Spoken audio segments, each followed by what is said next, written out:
Bonjour mesdames et messieurs et bienvenue à votre bulletin de nouvelles hebdomadaire Infotémis du 11 avril 2023.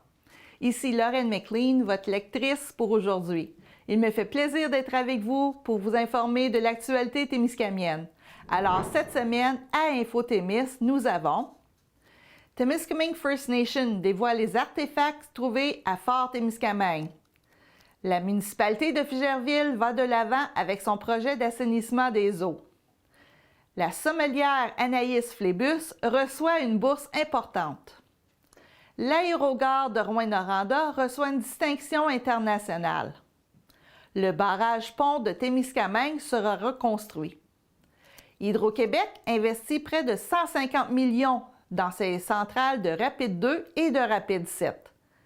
La Fondation de l'UQAT reçoit un don de 100 000 $. Et plusieurs autres nouvelles. Et surtout, n'oubliez pas d'être des nôtres à tous les mercredis soirs à 18 h pour notre télé-bingo populaire.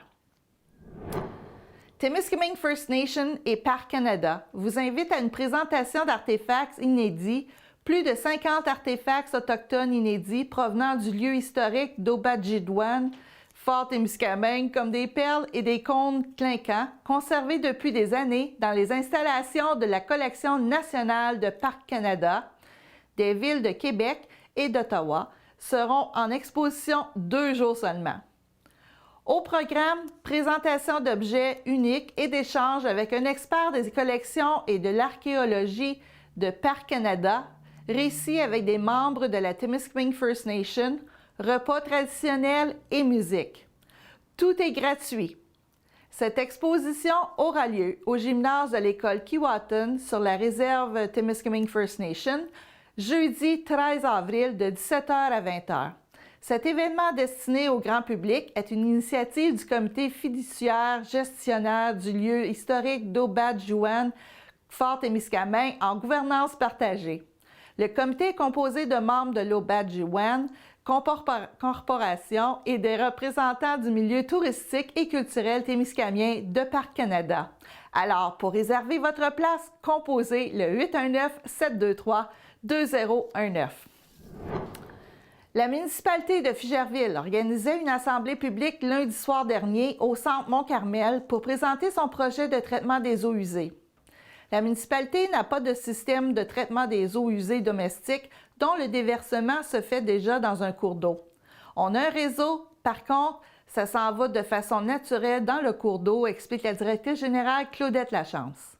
En 2020, le ministère de l'Environnement avait recensé 81 municipalités qui rejetaient encore leur eau usée sans traitement dans des rivières. Les municipalités avaient jusqu'au 31 décembre 2020 pour construire une station d'épuration afin de se conformer au règlement sur les ouvrages municipaux d'assainissement des eaux usées. À Figerville, 54 maisons devront être raccordées au réseau de collecte des eaux usées qui se déverseront dans 2 bassins non aérés. La construction des 2 étangs se fera en premier lieu. Suivra ensuite le réseau d'aqueduc. C'est la façon la plus économique et la plus écologique parce que ça se fait doucement.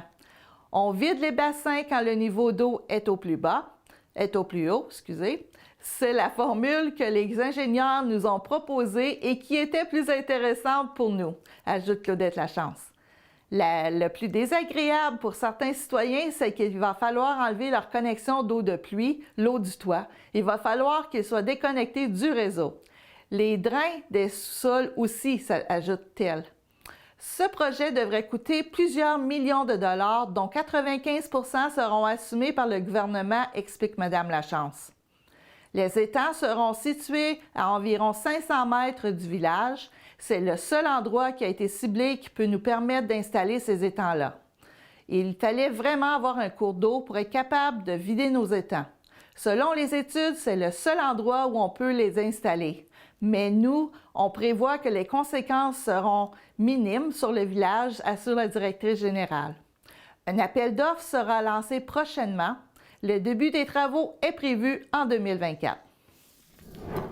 La sommelière d'origine témiscamienne Anaïs Flébus s'est récemment vu remettre une bourse, les grands chefs, relais et châteaux, d'un montant de 35 000 $ par la Fondation de l'Institut de tourisme et d'hôtellerie du Québec, l'ITHQ.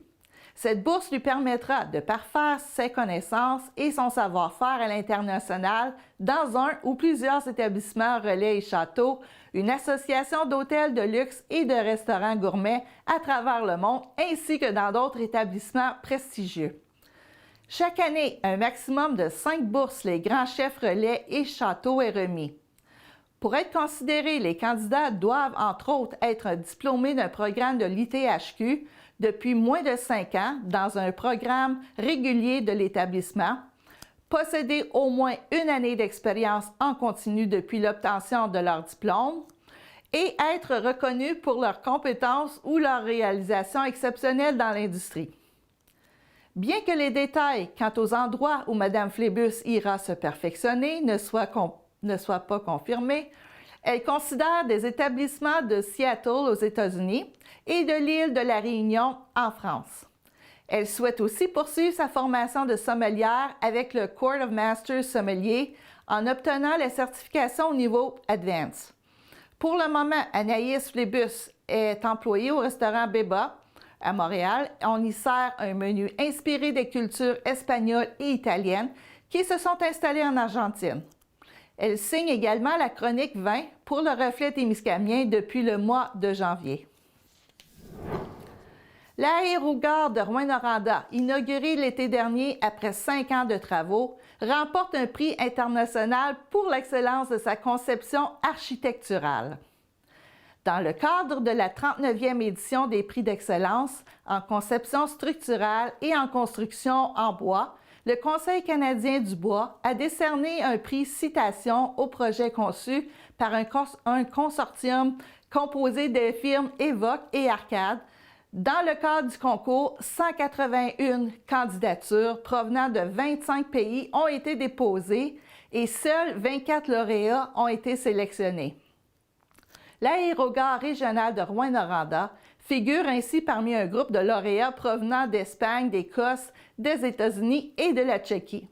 C'est une grande fierté d'être mis en nomination pour un de nos projets dans un tel concours. Ce n'est pas quelque chose qui arrive tous les jours, souligne Joël Sirard, associé pour la firme Arcade, architecte de Rouyn-Noranda. C'est sûr que les projets d'envergure qui se prêtent à ce genre de concours sont moins nombreux en région, ajoute-t-il. De voir qu'on est capable ici d'avoir de beaux projets comme ça démontre l'expertise régionale. Ça peut nous apporter plus de beaux projets.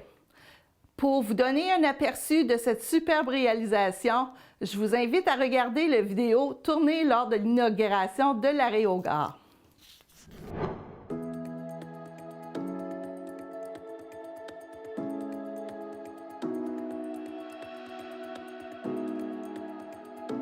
Le nouvel aérogare s'est attendu depuis longtemps. Maintenant, ça répond aux besoins, bien sûr, de développement.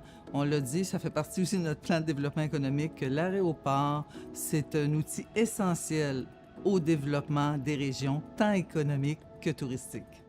Propère offre un service continu en transport aérien depuis maintenant 60 ans. Ça fait de nous un des transporteurs les plus anciens au Canada. Pendant longtemps, l'industrie faisait des projets à l'extérieur de la région. Puis on en fait encore. C'est sûr qu'au niveau à l'international, ça amenait beaucoup de gens à voyager à l'extérieur du pays.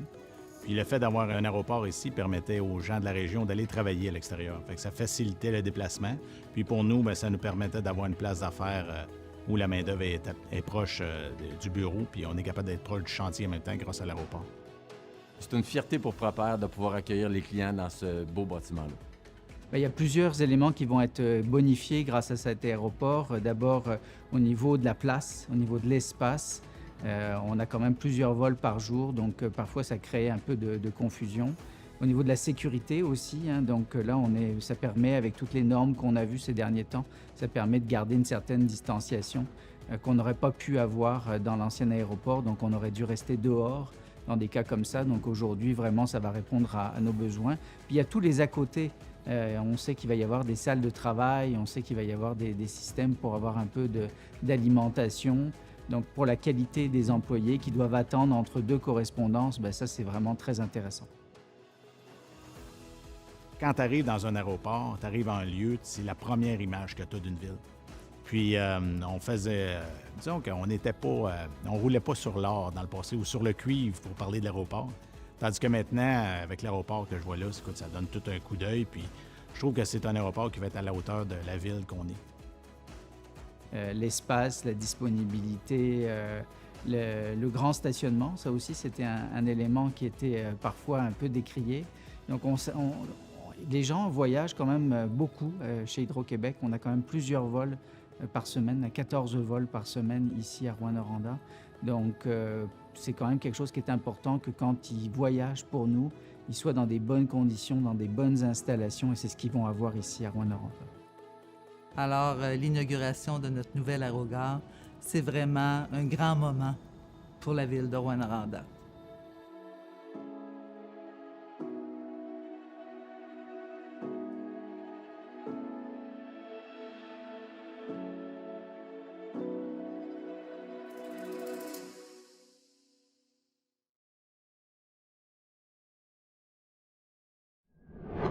Le barrage Pont de Témiscamingue devra être reconstruit. Situé sur la rivière des Outaouais et reliant la ville de Témiscamingue et la province de l'Ontario, le barrage Pont est en fin de vie utile et doit être reconstruit. Le côté ontarien, séparé par l'île Lonceau, a récemment été rebâti. Un résumé de l'étude d'impact environnemental présentée par Services publics et Approvisionnement Canada est disponible sur le site Web du Registre canadien d'évaluation d'impact. Après l'étude, l'option privilégiée serait de construire une nouvelle structure à 19 mètres en aval du barrage existant. Celui-ci contrôle depuis les années 1910 le niveau d'eau de la rivière des Outaouais afin d'éviter les inondations et de faciliter la navigation sur le lac Témiscamingue. Les routes 101 et 63 seront légèrement réalignées sur le nouveau tablier routier. La durée des travaux est évaluée à 30 mois. Les caractéristiques de la nouvelle structure resteront les mêmes, c'est-à-dire qu'elle comprendrait 2 voies de circulation et un trottoir. Le projet prévoit la création d'une passe à poissons près du barrage pour favoriser la migration. Il n'y en a aucune en ce moment et c'est comme ça la plupart des barrages du territoire, précise Yves Grafteau, directeur général de l'organisme de bassin versant du Témiscamingue, l'OBVT. Les espèces de poissons qui pourront y passer ne sont pas encore déterminées initialement. Seule la construction d'une passe migratoire pour l'anguille est prévue. Certaines nations autochtones consultées ont proposé que la passe permette le passage d'autres espèces de poissons, y compris l'esturgeon jaune. Le manque de données de scientifiques préoccupe toutefois les membres de la communauté d'Antoine Nation qui vivent principalement à Mattawa et North Bay. Le directeur général de l'OBVT émet lui aussi certaines réserves. Est-ce qu'on souhaite faciliter la migration des poissons, sachant que certaines espèces indésirables pourraient remonter aussi? Sachant que la rivière des Outaouais compte plusieurs espèces envahissantes en aval de ce barrage-là, mettre une passe à poissons peut faciliter la migration des poissons qu'on veut, mais aussi des espèces accompagnatrices qu'on aime moins, précise-t-il. À la lumière de sa lecture du résumé de l'étude, Yves Grafteau observe que plusieurs précautions ont été prises pour éviter au maximum les perturbations sur les cours d'eau. Il estime néanmoins qu'une attention particulière devra être portée envers certains enjeux, notamment des enjeux de matière en suspension lorsqu'on joue dans les fondations d'un barrage, souligne-t-il. Les citoyens peuvent émettre leurs commentaires sur le site de l'Agence d'évaluation d'impact du Canada pour les effets environnementaux potentiels du projet d'ici le 3 mai. Des séances d'information sont aussi prévues les 12, 13, 18 et 19 avril. La rivière des Outaouais est le seul cours d'eau de l'Abitibi-Témiscamingue qui accueille des installations hydroélectriques d'Hydro-Québec. Celle-ci exploite 5 centrales sur le cours supérieur de la rivière entre Notre-Dame-du-Nord et le réservoir d'Auzois, les centrales de Rapide 7, de Rapide 2, des Rapides des 15, des Rapides des Îles et de la Première Chute. Ces installations sont approvisionnées par les réservoirs d'Auzois et de Celle. ainsi que tout le bassin versant allant du parc La Vérandrie à Notre-Dame-du-Nord, incluant la rivière Kénogénis et le lac Opasatika.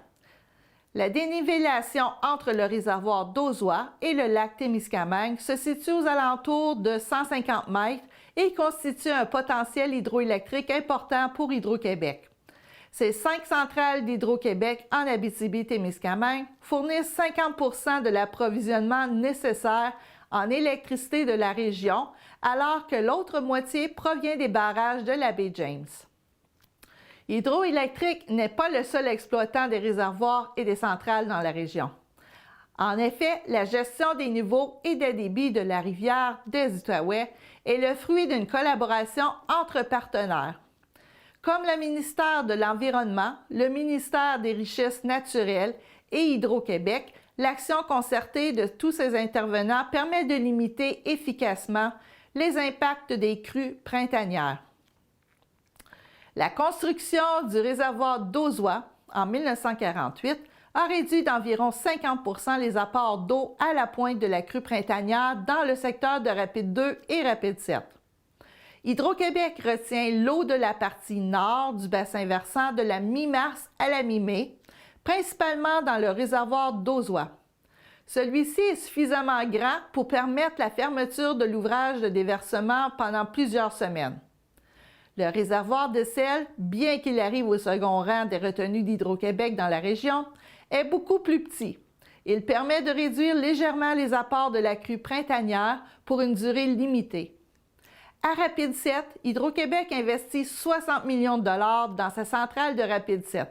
Les travaux se poursuivent à la centrale de Rapide 7 située sur le territoire de Rouyn-Noranda, en amont de Rapide 2, alors qu'Hydro-Québec octroie un contrat de près de 60 millions de dollars à l'entreprise EBC de Lévis. Le pont d'aménagement de Rapide 7, fermé depuis 2021, devrait être réouvert à la circulation en janvier 2026. Les travaux à la centrale de Rapide 2 devraient, quant à eux, se poursuivre jusqu'en décembre 2027.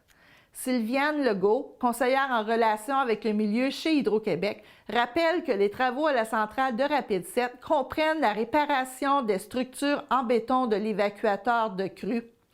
Les travaux vont toucher les structures en béton. Toute la surface de roulement où les véhicules circulent sera démolie et reconstruite. Tout le pont sera reconstruit, ainsi que l'évacuateur de crue. Hydro-Québec a tenu la semaine dernière un rendez-vous des entrepreneurs au Centre des congrès de Rouyn-Noranda pour aider les entreprises de la région à se faire valoir auprès des représentants de la firme EBC de Québec, qui a obtenu le contrat de près de 60 millions de dollars. La Société d'État espère que cette activité de maillage contribuera à engranger des retombées économiques dans la région. Rappelons que la première phase des travaux à la centrale de Rapide 7 a été réalisée par l'entreprise Pomerleau, également de Lévis. Simultanément, les travaux se poursuivront pour la seconde phase des travaux à la centrale Rapide 2, qui devrait débuter en mai. Hydro-Québec amorcera en mai des travaux majeurs au barrage de Rapide 2, situé en aval de Rapide 7 sur le territoire de Rouyn-Noranda. Tout comme à Rapide 7, la Société d'État procédera à la réfection du tablier du pont et de certaines structures en béton, dont les évacuateurs d'eau et les barrages poids, sur l'ouvrage érigé il y a 70 ans sur la rivière des Outaouais. C'est vraiment au niveau civil qu'on vient faire des travaux. On ne touche pas à la production d'hydroélectricité. Toute la centrale où est produite l'électricité va demeurer fonctionnelle et va produire comme à l'habitude. On ne touche pas à ces installations-là. C'est vraiment toute la structure de béton qu'on vient réparer, remettre à neuf, explique Sylviane Legault, conseillère en relation avec le milieu chez Hydro-Québec. Pour les deux centrales, il s'agit d'un investissement de près de 135 millions de dollars pour Hydro-Québec. Cégerco, un entrepreneur du Saguenay-Lac-Saint-Jean, a décroché le contrat d'environ 70 millions de dollars à Rapide 2. Le chantier s'étalera sur 5 ans, donc jusqu'en décembre 2027, et fera travailler entre 30 et 40 personnes. Le pont sera fermé pour la durée des travaux. Hydro-Québec consulte les quelques 200 détenteurs de baux de villégiature du secteur depuis 2021 afin de prévoir des mesures d'atténuation et leur offrir un accès au secteur. Contrairement à Rapide 7, aucun autre pont n'est situé à proximité de Rapide 2. Alors, il faudra être vigilant et s'informer avant de s'aventurer dans le secteur. Les gens qui circulent dans le secteur sont invités à consulter le site web d'Hydro, www.hydroquebec.com. Un don majeur de 100 000 $ pour la Fondation de l'UQAT. La Fondation de l'Université du Québec en Abitibi-Témiscamingue est particulièrement heureuse de compter sur le soutien de M. Jean Larocque et Mme Patricia Dennis. Tous deux originaires de Val-d'Or, le couple rejoint les rangs des grands donateurs de la Fondation avec une contribution de 100 000 $. En scindant ce montant en 2 parts égales, les donateurs ont choisi de 1. De supporter la filière de recherche spécialisée en grande culture biologique. Ce projet déployé dans le cadre de la campagne majeure Bâtir l'avenir maintenant offre des occasions de développement, des connaissances et d'introduction de pratiques de pointe dans le secteur agricole, permettant à la région d'innover et de contribuer de façon importante au développement économique régional. Et l'autre partie de la somme a été investie dans le nouveau fonds de bourse Dennis Larocque. Ce fonds a comme mission d'offrir annuellement une bourse d'études de 2 000 $ à une étudiante ou à un étudiant qui chemine dans l'un des programmes de baccalauréat ou de maîtrise à l'École d'études autochtones et ce, à compter de 2024. La personne récipiendaire de la bourse pourra être d'origine autochtone ou allochtone. La bourse sera octroyée dans le cadre du concours des bourses Vallée de l'Or. Par ce don majeur, M. Jean Larocque et Mme Patricia Dennis lancent un message inspirant à toute la communauté. Cet élan philanthropique reflète une sensibilité pour la relève en études autochtones et pour le développement de la recherche en agriculture biologique en Abitibi-Témiscamingue. Ce montant permettra non seulement de soutenir de nombreux étudiants et étudiantes, mais également de faire avancer les connaissances en agriculture biologique. La Fondation tient à remercier chaleureusement les donateurs pour leur confiance et leur engagement, souligne la directrice générale de la FUQAT, Mme Karine Garot. Le projet de la filière de recherche spécialisée en grande culture biologique est un projet propulsé par la plus grande campagne de financement de la Fondation de l'UQAT, sous le thème « Bâtir l'avenir maintenant ». Elle vise à amasser 25 millions de dollars sur 5 ans afin de soutenir 16 projets porteurs pour l'UQAT. Totalisant plus de 160 millions, les projets sont répartis sur l'ensemble de ces territoires d'ancrage, l'Abitibi-Témiscamingue, le nord du Québec, les Hautes-Laurentides ainsi que Montréal. Dans l'Observatoire de l'Abitibi-Témiscamingue, on présente les localités du premier quintal de la vitalité économique dans la région. Ce classement peut sembler étonnant au premier coup d'œil avec Pressac, Saint-Mathieu-d'Aricana, Rivière-Éva, La Corne, Saint-Marc-de-Figuerie, Clermont, Rapide-Danseur, Saint-Félix-de-Dalquier et Tressesson en tête de liste. Sébastien Destou, à titre de préfet de la MRC Abitibi, se dit très fier de constater que 6 municipalités de son secteur figurent dans ce palmarès. En tout, 73 localités de la région ont été étudiées pour établir ce classement et on se rend compte qu'en 2010, il y avait 15 municipalités jugées plus dévitalisées, alors qu'on en compte 18 maintenant. Il y a donc des milieux qui y perdent de la vigueur. Que peut-on faire comme acteur de milieu? Premièrement, il faut faire un portrait de la situation, comme le fait l'Observatoire, mais surtout diffuser cette information. Si on regarde le niveau de conscience des réalités du milieu, les gens sont peu informés. Soit qu'ils ne veulent pas s'informer, soit qu'ils le font superficiellement, ou soit que les acteurs du milieu oublient de se servir de tous les médias disponibles, sous toutes ses formes. Le niveau de dynamisme du milieu est directement proportionnel à l'information disponible et consommée. C'est au milieu de se prendre en main. Globalement, la région vit des difficultés d'attraction. Quelles actions pouvaient être prises afin d'inverser cette tendance et attirer davantage? Dans nos axes de développement régional, la table des préfets a développé l'agence d'attractivité qui travaille extrêmement fort sur des gens qui sont des modèles d'intégration, signale Sébastien Datou. Saulquebec.com vous permet de commander en ligne 6 variétés de saules arbustifs et de les recevoir directement chez vous quelques jours plus tard.